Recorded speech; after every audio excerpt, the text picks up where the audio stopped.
Welcome to the Ignorance is Strength podcast. I'm your host, Fabian motherfucking Ojeda, and I don't know shit, but that's okay.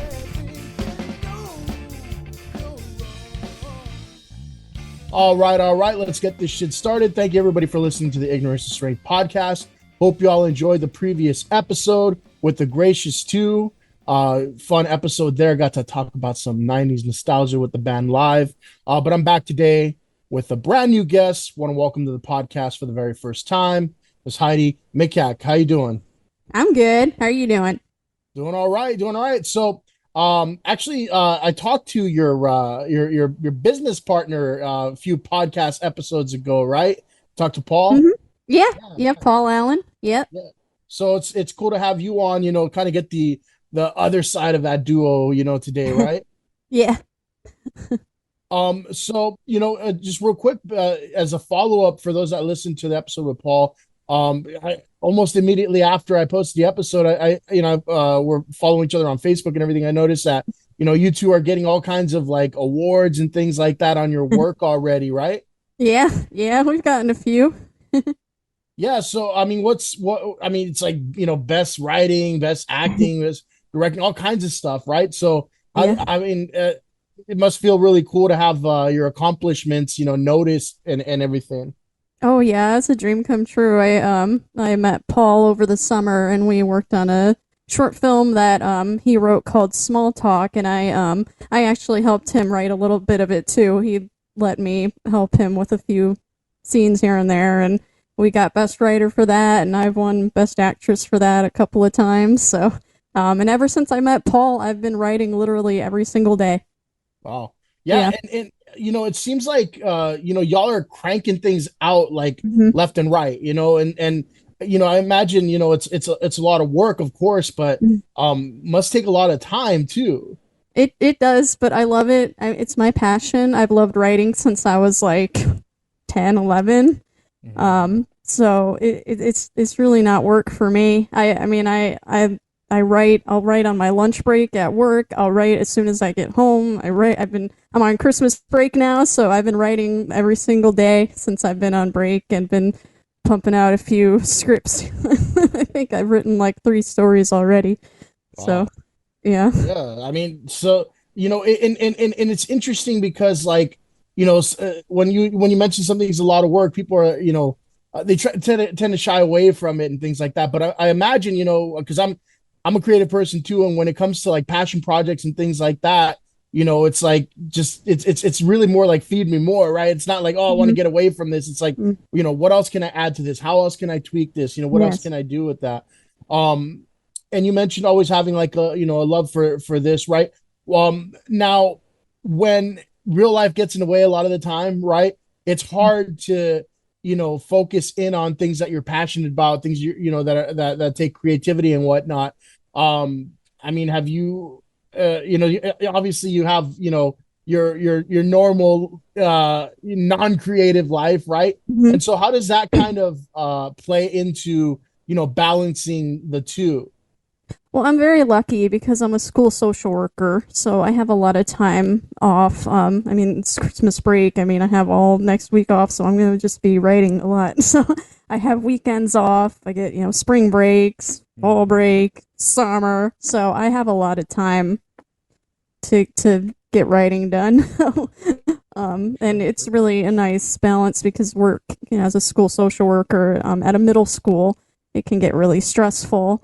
And writing is just a huge stress relief for me, and I'm so grateful to Paul for helping me bring my stories to life, because just a year ago I was writing stories that I didn't think would go anywhere. I was just writing just to have fun, and now I'm writing to bring it to life. And there's nothing more amazing than seeing something that was in my head be brought to life with very gifted actors that I've been working with, and it's just really been a dream come true, and I'm just so grateful that I'm able to I have my dream job as a school social worker, and I'm living my dream as an actor and a writer and a producer. I just never thought that this would happen for me. I need to pinch myself sometimes.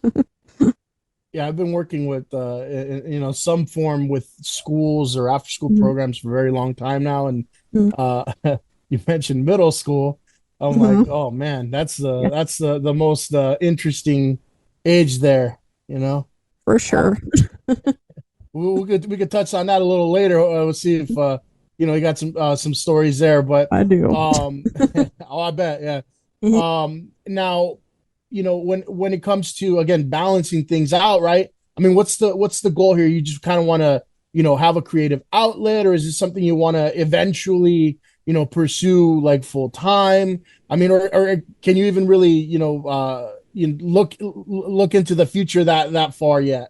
Oh man, I don't know, man. I can't look to the future, but if I could do this full time, I'd be like, heck yeah. I love my job. Don't get me wrong. But I majored in social work in college, but and I love it. Don't get me wrong, but I just have always had such a passion for acting and writing, and that's what makes me feel alive. Um, that's just what makes me happy. And if I could do this full time, I would. But what I have right now, I'm very grateful for. Being able to write and bring these stories to life on for people on YouTube or whatever. It's been an amazing journey, and I'm just whatever God's got planned for me, I'll take it. But I'm really happy with where I am right now.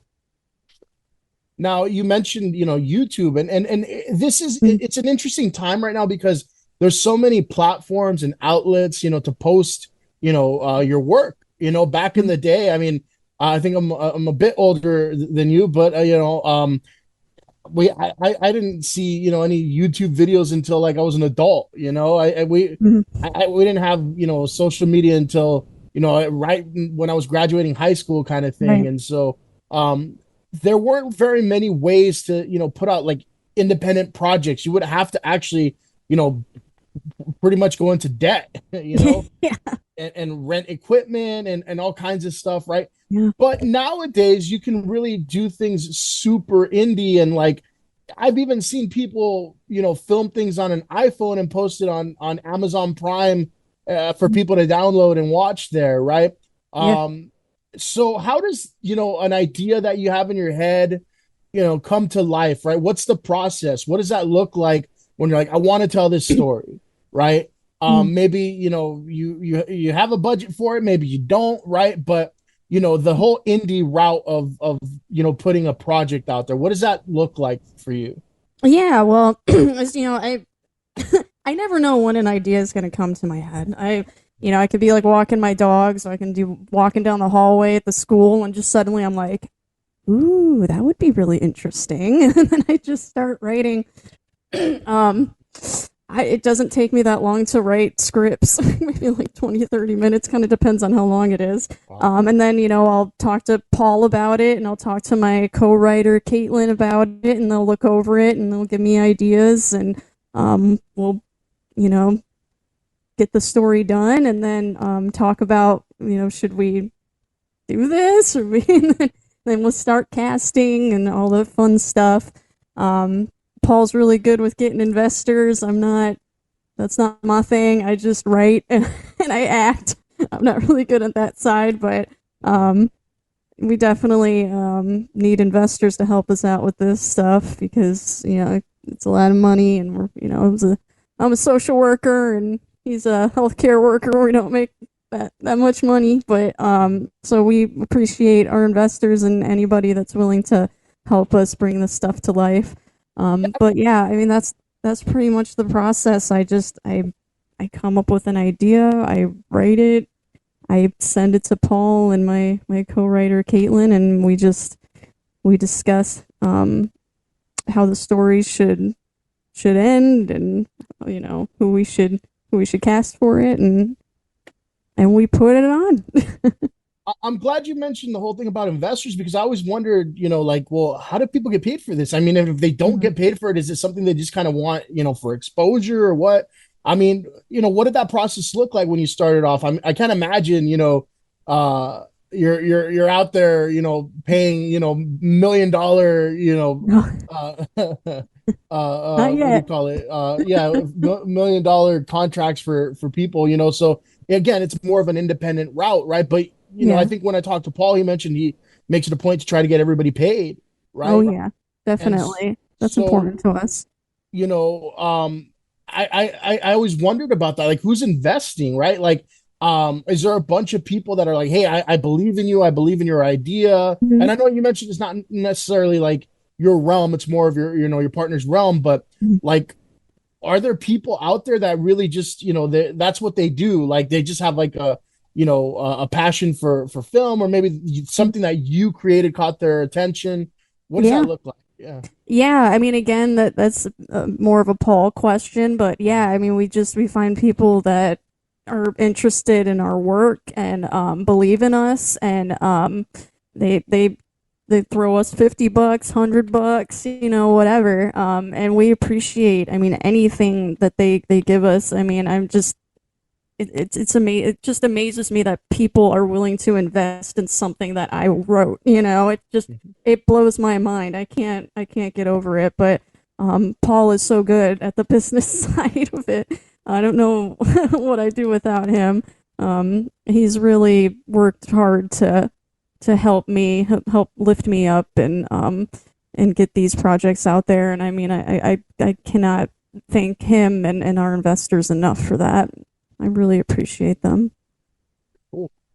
Um, Now when it comes to, like, hey, the quality of, the projects that you're putting out there, right?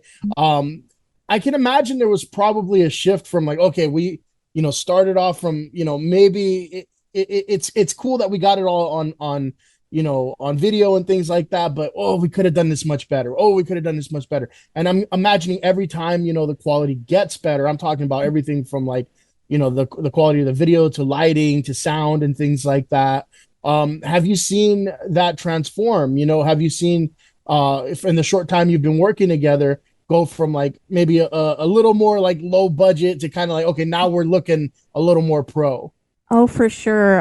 Garrett Russell is our cinematographer, and he is amazing. I mean, our last short we put out, written in the dark. I've had a few people tell me like this is like Hollywood quality. What? Who filmed this? So, really appreciate my man Garrett. He is amazing. I definitely have seen huge improvement from small talk to now with our writing and everything.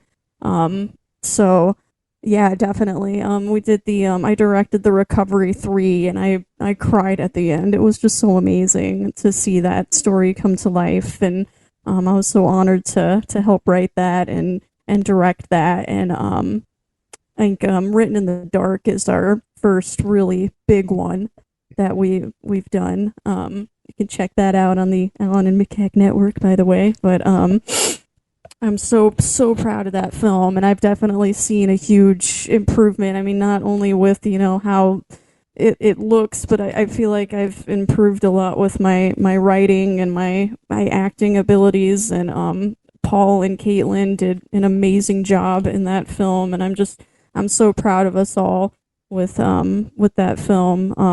And Caitlin, she's been such a huge support for me, and she's helped me with the writing and making it better. And um I just we all work so great together as a team, and I think that short in particular is just something that I'll always be proud of. It came out so good. And I think it's important, to really at some point, pay attention to, the quality and whatnot, right? Because a lot of the time, if you don't have the quality, people are just like, I don't care how good of a story this is, I'm not watching. You know, I used to do music, and you know, I didn't have access to a studio. I didn't even have, recording equipment when I was a kid. I had an acoustic guitar and a tape recorder, right? And I remember, recording the tape and then playing it over a loudspeaker and recording over that, like if I were jamming with myself, right? I'm Yeah. like, this is the coolest thing ever. You kind of get the whole, that luster kind of comes off though after a while, and you're listening back, you're like, this sounds like crap, right? Yeah. And so like, and then I, eventually was able to, get a computer and start, recording a little better, and eventually got into a studio and did a little demo and everything. I'm like, wow, you see the transformation go from like, an idea that you had, capturing the moment, and then to kind of polishing it, Yeah. right? And Yeah. so it sounds like to me that, with your latest short, written in the dark, right? Yeah. You feel like Yeah. it's at that polished state. Oh gosh, yes. Yeah. Garrett did such a brilliant job. I cried at the end. I told Paul, I mean, all I want is Garrett. I mean, if somebody sends me, if a cinematographer sends me like their reels and it's really good, we'll try them out. But Garrett just does. He's so good at like taking my stories and just kind of making it his own with the filming, because sometimes I'm not sure exactly how things should be. I'm not really good with the camera and stuff, but he is so good at bringing it to life. So I trust him the most with my big projects that are super important to me. So really, really appreciate his work. He's so good. Yeah, and I actually, I checked it out on YouTube. I'm like, oh, this looks pretty good. I was like, I when it's like, mostly like independent and things like that, I just expect, not ever judging anyone, but I expect like, Yeah, okay, let me temper my expectations a little to what I'm about to watch, and it might not be the greatest quality, but it was pretty good quality. And yeah, it's just like you mentioned, somebody told you, like, hey, this looks like it could have been done, in an actual like Hollywood, right? I'm like, yeah, it's pretty close to that, and yeah. so Mhm. um that's really really cool to see that y'all were able to get that together, in such a short amount of time. Tell Mhm. me a little bit about that short, though. It seems like something, you two are really proud of, and again, you're getting, awards left and right for it, right? So tell me a little bit about it, like, for those who've not watched it, right? What's it about? Yeah, so it's really funny because for about a week I was thinking about writing a short about a college student struggling with an eating disorder. And then Paul wrote me like seriously like a few days after I thought about it and was like, I really want to write a short about two people struggling with an eating disorder. And I was like, I got you. Like 25 pages later, I was like, here you go. Do you like it? And he was like, whoa, when did you pump this out? And I was like, on my uh lunch break. And I sent it to Caitlin, and Caitlin and I talked together on Zoom calls and FaceTime and stuff, and we wrote a bunch of scenes together and made it better. She plays my mom in it, and she was really good at helping me with those scenes between the main character's name is Skylar and her name is Leah, and she helped me a lot with the this mother daughter moments. She was really good at that. But I don't know. This is probably the easiest script that I've ever written. I couldn't stop writing, and it was done on my lunch break. I got it all done. It was so fun to write, and bringing it to life. I can't even tell you how amazing that was. I feel like it wasn't even acting for me. It was just such an amazing moment. I had such great chemistry with Caitlin, and I mean I've always had really great chemistry with Paul too. So I think all three of us really um, brought a lot of our different talents to this film, and I really hope that people enjoyed it. It's really important to me. Now, without getting too personal about it, this is obviously a touchy subject, right? Like, Mm. the content, is pretty touchy, and then so having to write about it and be knowledgeable about it and be accurate, right? Or at Mhm. least, in with your personal account. Is this something that you are familiar with, like the subject matter?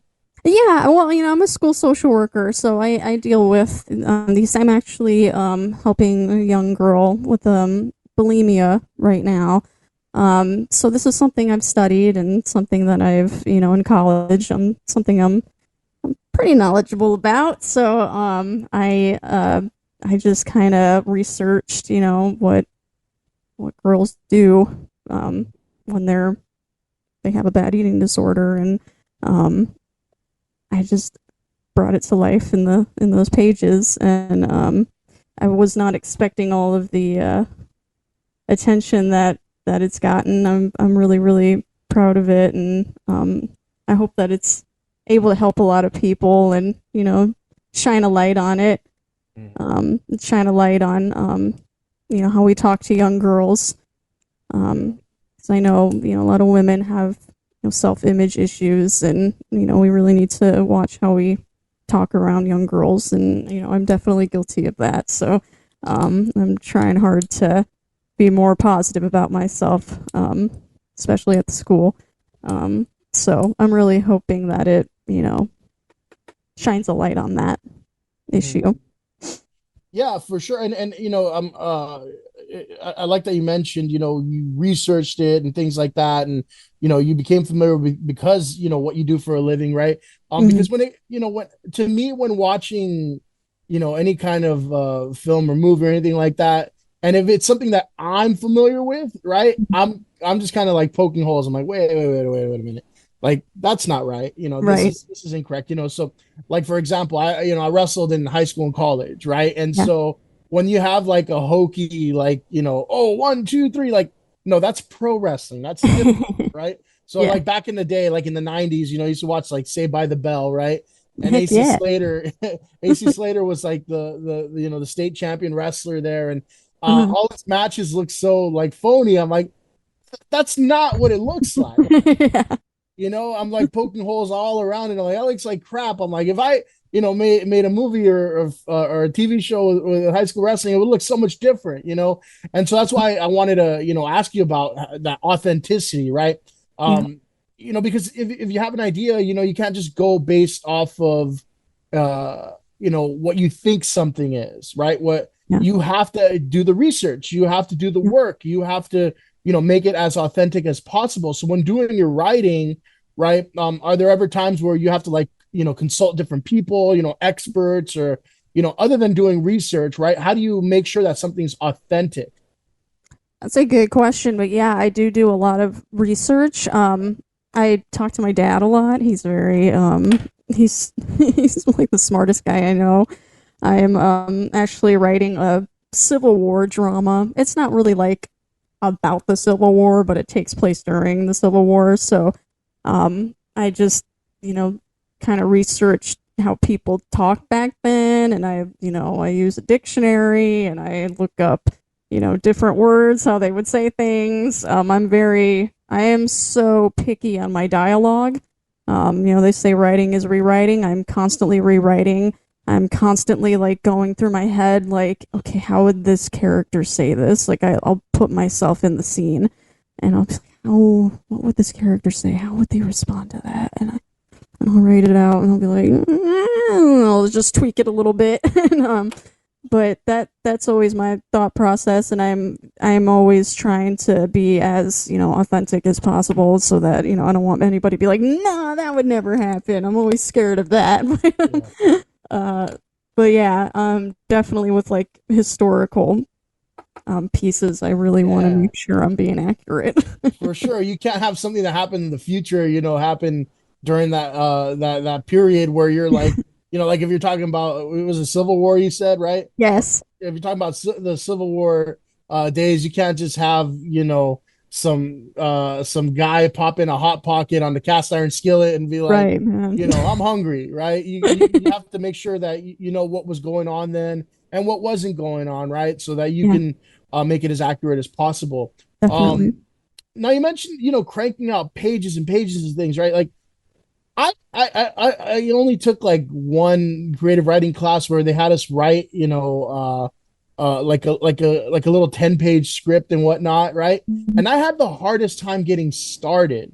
Mm. It was like, hey, write about what you know, but once I got on a roll, I cranked out like 40 pages, Yeah, right?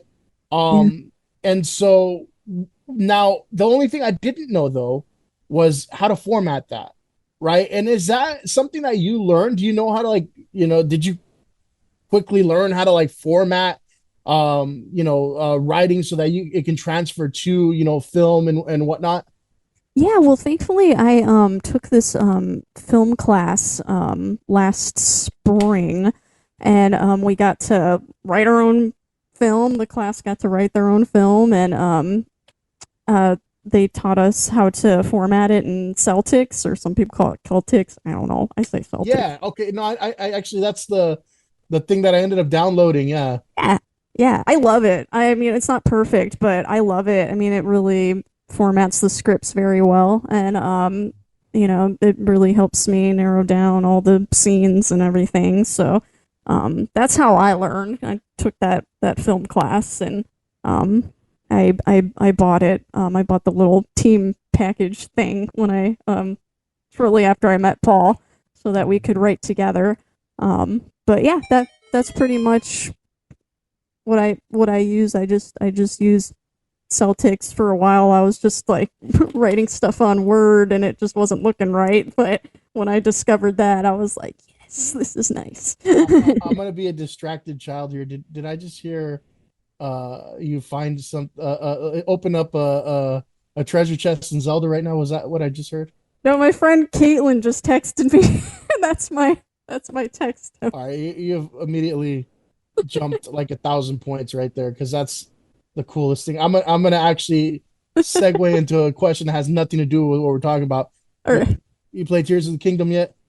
No, I have not. I need to play that. I'm really old school. I've been playing. I love like Ocarina of Time. I love NES games and N64 and things like I that. gotta take the moments to geek out. You know what I'm saying? Yeah. Like, man, yeah. For me, it's all it's all old Super Mario games and Zelda Mhm. games, but even the new ones, all the new stuff, like that's the only games I play. I'm not gonna go and Yeah. play like all the Call of Duty games and stuff like that. I know. I love Nintendo.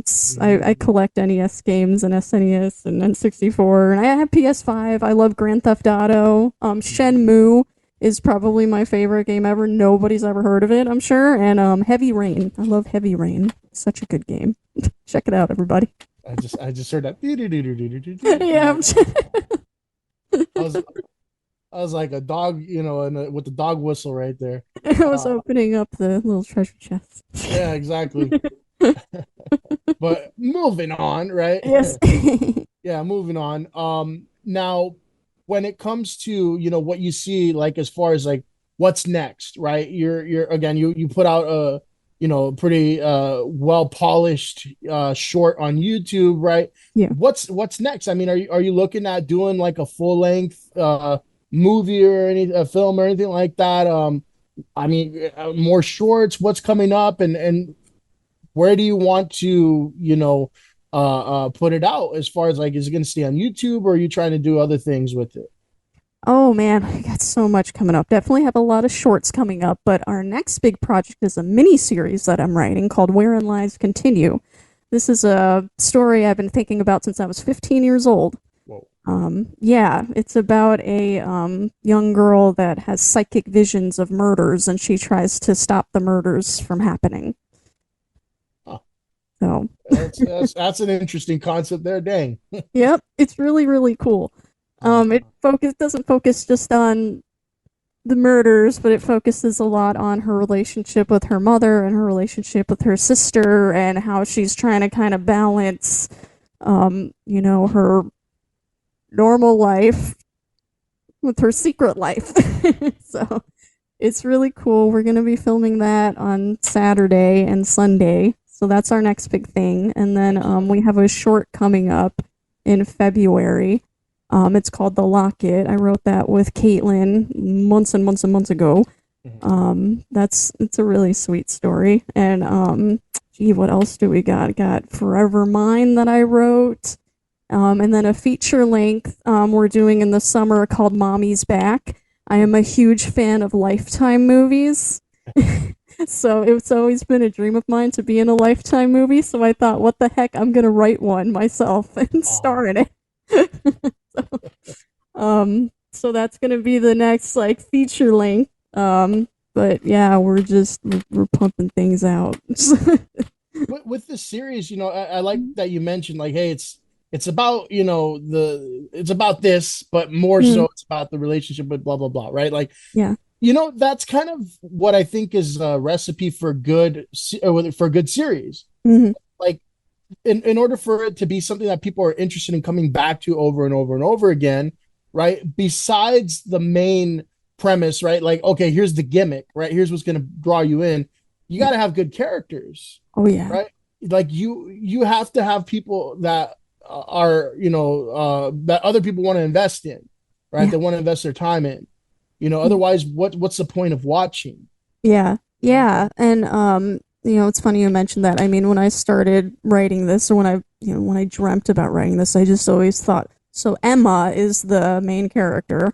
I always kind of dreamt of her being like this psychotic serial killer, and I was gonna have, because I've always, don't judge me, but I've always dreamt about playing a serial killer. No, you said that with some happiness in your eyes there, so I'm like, I oh, did. You see the smile on my yeah. face? I can't wait. But then when I started writing it, I had this idea of, single mother living with her two girls. Something happens. Emma's having these awful nightmares. She realizes these nightmares are not nightmares, they're psychic visions. And Mm. I was like, all right, I'm going to play along with that. And Holly Anspow is playing my sister, Melanie. She's an amazing actress. I thought of her right away for this character. She plays my older sister, and in the beginning, she's very, she's not very nice to me. She's the typical big Mhm. sister, and then Right. later on in the series, she's more nurturing towards me, very, very sweet. But I still remember when she was, the mean big sister. So um, definitely a lot of tension there between the sisters. And then Emma having the secret life And is very, very stressful for her. Um, so, Melanie thinks that she's just having these awful nightmares when really it's something a little more. yeah, that's a cool, theme right there, right? Again, that's something that's different, kind of draw me, I want to check that out, Yeah. because there have been certain shows that, people are gonna the people talk up over and over again. And I'm just like, yeah, I'm not watching that. You know why? Because the Yeah. gimmick's old for me. Like, I don't care how good you say it is, like something, and a lot of people are like, oh, but it's such a great show, right? I was never ever going to give The Walking Dead one look at all. No, Why? Because not a zombies fan. has been done over and over and over again, right? So Yeah. see, to me, like there was no appeal, Yeah. for me. But the thing, I'm kind of contradicting myself because again, people have told me over and over again, but it's not about the zombies; it's about the relationships with people and how they turn on each other and this and that. I'm like, that's cool, but something's got to draw me in first, right? I'll Yeah. pay attention to that other stuff, but like if it's something that's recycled over and over again, like another thing I can't do is watch any shows or movies that are like about war, right? It's like, Oh, okay, we've yeah. seen that so much, Yeah. I've had enough of that. right? Like, Depressing. yeah, like, okay, there's only so many Black Hawk Downs, Hurt Locker, Yeah. all this other stuff I can watch. Like it's all after a while it just starts to be like all the same to me, like Yeah. they even recycle the same actors. And so like how many times Mark Wahlberg been, a veteran, Yeah. like Yeah. it's so like the themes get old, so like it's interesting having something like that I haven't really seen too much, like that before, where it's like, hey, it's kind of like your character Emma's just kind of having like premonitions, right? About Yeah. Yeah. They're clear. They are clear visions that she has. It's not just little snippets. It's like she's there and she sees everything as it is. She sees the murder happening. She is there in the room. It's not just like snippets. like She sees the whole thing, and she that. tries to Uh-huh. go after the killer before the killer goes after their victim. Like that's so Raven meets Dexter or something. Yeah, a lot of people said it reminds them of Dexter. It was funny because I started thinking of the story like I think when the year Dexter came out, I think it was what in 2006. Something like that. Yeah, Yeah, yeah. So then I was thinking like, oh, maybe it's too much like Dexter. Maybe I shouldn't write it. But then I was like, ah, screw it. I'm just I'm just gonna write it and see how it comes out. But I don't think it's a lot like I was never a fan of Dexter. My brother tried to get me into it, and I just thought it was kind of boring. But it wasn't for me. But if there's ever, I'll tell you though, is it ever any season to watch? I believe it's season 3. That's with season the three, with the Trinity Killer, with John Lithgow. yeah, That's a great TV. Like other than that, I'm like, if you don't watch any of the other seasons, it doesn't matter, yeah, right? But like, if you miss that, like, you've missed out on great TV. Yeah.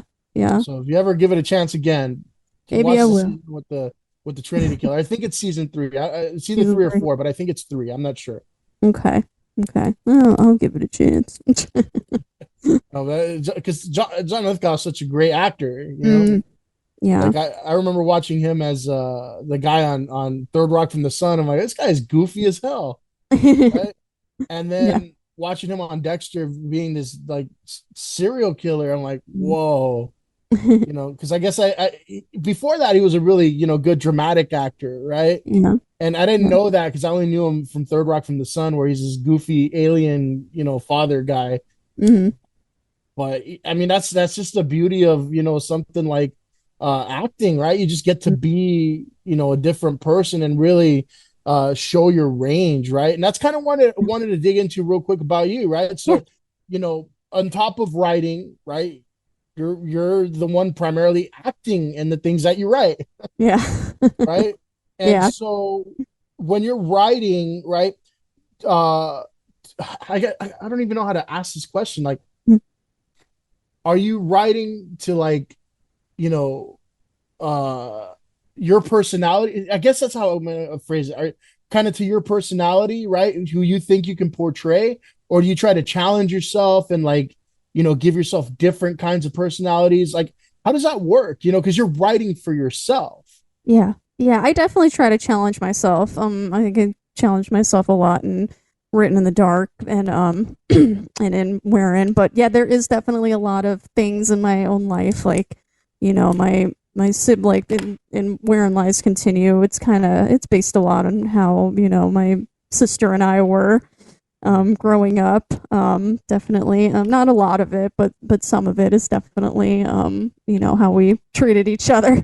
Um, and yeah, I've always had a very strong relationship with my mom. I love my mom so much. Shout out to my mom. So, I, if anybody ever says anything mean to my mom, I get really upset. So I definitely I'm based gonna it a invoke lot. my Vanilla Ice here. Word to your mother. Yeah, man. You don't mess with my mom. So I definitely, there's a lot of things, in my life that I, sprinkle into my stories, but I try to challenge myself too with it for sure. That's my main goal. I really want to challenge myself as an actor. Like I've never played a mother before, so that's why I wanted to write Mommy's Back, because I really wanted to play a mother. And it's Oh, no, and whenever I auditioned like for plays and stuff, I was always cast as like little boys. So whoa. yeah, Like, well, there's that's like, can I just different. play a woman for Yeah. once? So it's been nice playing a woman. So that's definitely something that will be challenging because I do not have any children. So I think that'll be very challenging for me when we start Mommy's Back. But I'm really excited about it, and I've definitely put a lot of my personality into it. But it's definitely going to be a challenge for me, and I'm really excited about it. Sure. I mean, I guess like since you have so much experience playing little boys, if they ever make a brand new, live action Pinocchio, right? Could I be a can do real it. boy. Yeah. I already have some ideas. There you go.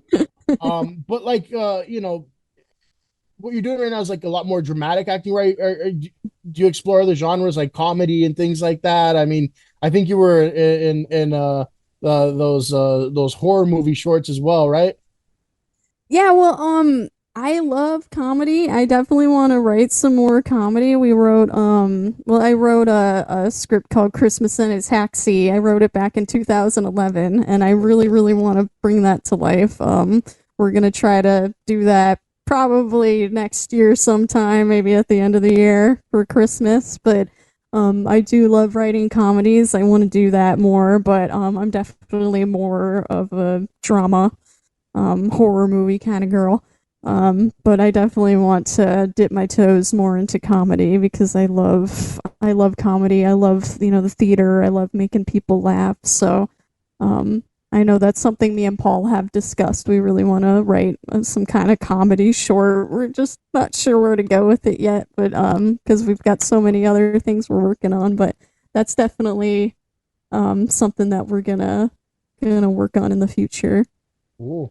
Yeah, I bring that up just because again, when you get creative, like there's just like you sometimes want to throw everything out there, Mm. right? And it just becomes like this big old creative vomit, right? Like, I'll relate it back to music again. Like, I didn't know which direction I wanted to go. I'm like, Yeah. I really like metal, but I love reggae, Yeah. but I love like this like alternative or acoustic kind of thing, and it was all over the place. I'm like, Hmm. I could have put out like an album that sounded like a compilation of like 12 different acts. Yeah. It's just sometimes I don't know if it's better to explore all the different avenues or Yeah. to just maybe hunker down with like one or two ideas. Yeah. you know Yeah. Yeah, definitely. I mean, definitely we want to right now we're focusing on the mini series because it's going to be a lot.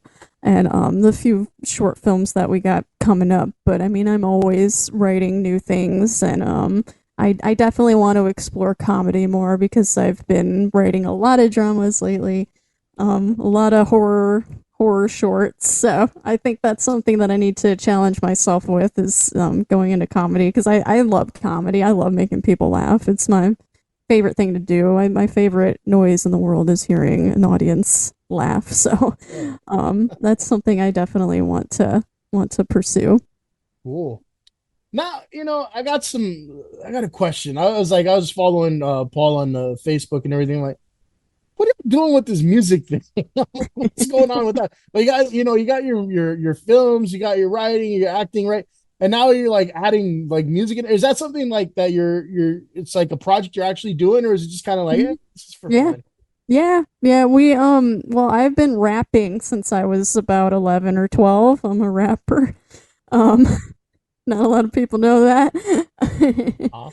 I was a huge fan of Eminem, and so I started as an act. I was a little actor. I loved impersonating him, and so I started like writing my own little raps. And then my friends were like, "You're actually pretty good at that," and I'm like, "Really?" And then I started kind of freestyling and like rap battling with my friends, and it turned into a passion. And I started writing rap songs a lot when I was a teenager, and I still do. And I showed Paul some of my rap songs, and he was like, let's do this. And I was like, what? Really? He's like, yeah, let's make an album with heavy metal and and rap. And I'm like, okay. And he's like, can you do some screamo? And I was like, dude, I can't do screamo. I am not a screamo fan. I don't Uh, like that heavy scream.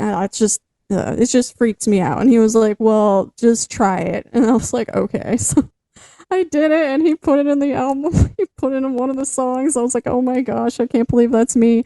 But yeah, I'm definitely more of a rapper. I'm not much of a singer, but I love writing rap songs. It was my way, especially as a teenager, to just kind of anything that was going on in my head, I was able to just let loose with rhyming, and so it was definitely my biggest coping skill, and it still is. I love rapping.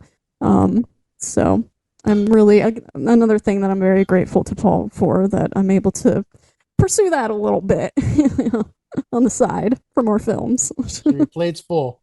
Yeah, it's very full. Yeah. Love it. On top of that, you got to listen to middle schoolers and their problems. Yes. It's a lot.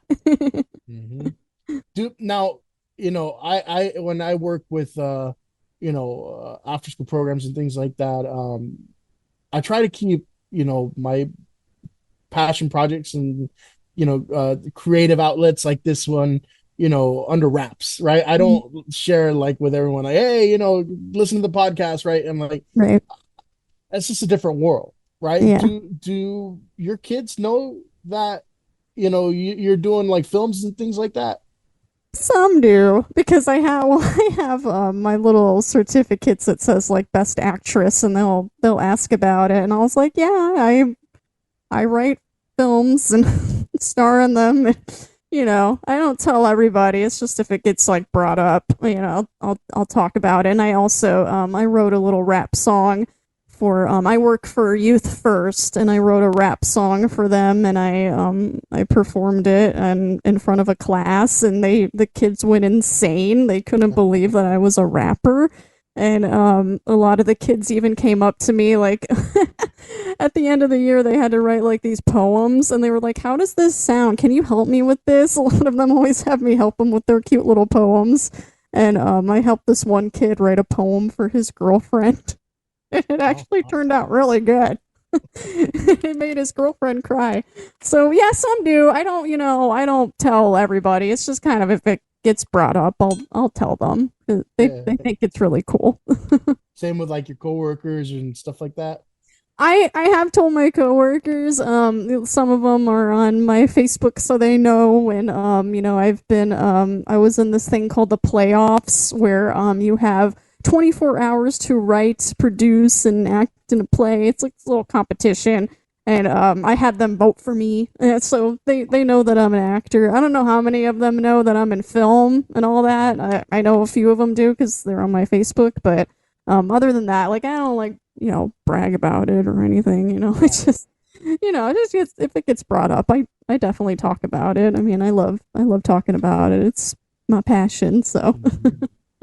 No, it's I bring that up just because like I train people at work, right? So I all the new hires, it's like okay, I train them about look this, your kids, you got to build a relationship with them, blah yeah, blah blah, right? And I'm like, but be careful because they're gonna look you up online, right? yeah, I'm like, and so if you have anything you're not, proud of or you wouldn't share with like grandma or something like that, right, I'm like you might make it private or take a break from social media. for Immediately, sure. immediately, all the people doing OnlyFans and stuff like that, their eyes light up. Right now, Hmm. I'm gonna ask you some questions in the future now here, right? Some Okay, quick rapid fire questions here. All right. okay. It's been 10 years. You've had a lucrative, film career by this point, right? You've made some waves now, right? Now, again, we're speaking in the future here, right? Hmm. What is like, you don't have to know the name of it, right? But maybe like, a general theme, right? What's the film that put you over the top? What made you the star, writer or actor, right? What's the film that put you over the top? What was it about? Like a film that I'm doing now. Yeah, yeah, anything in the future, something that you think like, oh, I've always wanted to do this. I mean, Wherein Lies Continue is what I've always wanted to do, and I really think that's gonna help us out a lot. It's such a good story. All right, So I'd say okay. that. So that's the one that made you. All right. Yeah. Now again, it's 10 years in the future, right? Yeah. Who's your favorite actor that you worked with? I Hypothetically. I can say any actor, Anyone in the world. Yeah. anyone in the world. Oh man. Oh.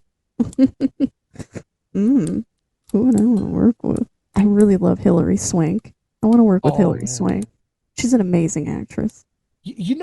At first, because I watched her like as a youngster, right? When I was a kid, right? And like, Mhm. she did a lot of stuff that was kind of right? Mhm. But she really came into her own, Yeah. like even now watching back like the next Karate Kid, like that movie was crap. It was absolute garbage. Oh yeah. Yeah. Well, she did like a lot of like Lifetime kind of movie. Well, like made for TV movies in the Mhm. '90s, and then she really in 1999 she did Boys Don't Cry and won an Uh, Oscar. It's right, yeah, but amazing she's that really movie. good at I mean, Yeah. even in that crappy, next Karate Kid movie, she was really good in that. Oh yeah, she was really good in it. Even though the Uh-huh. movie sucked, but she was really good in it. So she's someone I've come to appreciate. I Yeah. think one that really, because working in education, Freedom Writers, that one was Mhm. really good. Yeah. Uh, Yeah. but okay, so that's your favorite person that you worked with hypothetically 10 years in the future, right? Yeah. Um, now who was sorry, yeah, who was somebody that you directed or wrote for Ooh. that was your favorite? Ooh. That's a cool question. I want to write something for Kate Winslet. All right. Yeah. I love Kate Winslet. Mhm. And then now here's another one again, hypothetically 10 years in the future, right? Mm. What has been your favorite award that you've won in this decade long career? Mm. You got a lot of things to choose from here, right? you act, you write, maybe you produce it this way, right? What has been your favorite award that you've won? Mm. Can I get the Oscar? Yeah, you can get whatever you want. It's your future. The Oscar The Oscar for. for acting. All right. So there we go, right? Yeah. 10 years later, you've accomplished all this, right? You're making those baby steps right now. Not even baby steps, big leaps, right? Yeah, it's been a lot for sure. Was not expecting all this Yeah. at all. So, like I think like with anybody who's doing something creative, I definitely wish you all the best of luck. And I'm, Thanks, man. gonna be in the background watching, like seeing what the next moves are. Again, things are starting to get real polished and whatnot, Yeah. right? Oh Um, yeah. but is there anything else you want to throw out there to the podcast world for people listening, right? Maybe any other projects they should check out, or anything that's coming up that you want to, really really put on their radar.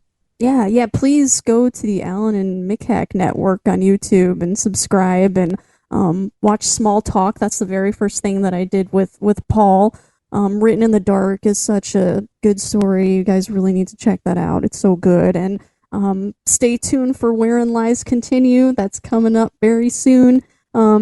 I'm not sure. I think we're going to be kind of putting them out. Like, we're going to try to have them all come out like around the same time so that you guys don't have to wait each episode and get sick of waiting. But please stay tuned for that. And what else? Forever Mine coming out. And, just please watch our shorts. Sure. We got so much coming out. About other than the YouTube, any other social media where people can find you? Oh, well, pretty much just Facebook, Instagram, YouTube. You Yeah, can add me on Facebook. I don't care. As long as you're not weird. If you're weird, I'm no, blocking you. no weirdos, Mm. right? Yeah. There's some weirdos out there. I was gonna ask, right? Even just with the what you've done so far, have you gotten like weirdos? I have, for sure. I had this guy leave me like a 10-minute voice clip, Oh, pretty much confessing his love for me. So I had to block him. He was weird. Don't do that. this means you're one hell of an actor at that point, right? They're like, oh man. I guess I made it. The weirdos are coming. All right. So now you know, right? No weirdos, right? But you can find her on Weirdos. Facebook, Instagram, all that stuff. Yes, Uh, please. well, I want to thank you again. Thanks, man. Gonna be checking out your projects as they come out, right? Yes, But I please. want to wish you and Paul, the best of luck. Mm, But thank thank you you. again Thank you so much, man. I really appreciate you. for sure. And for everybody listening at home, I appreciate you. Thank you. Fuck you and good night. Bless you and good.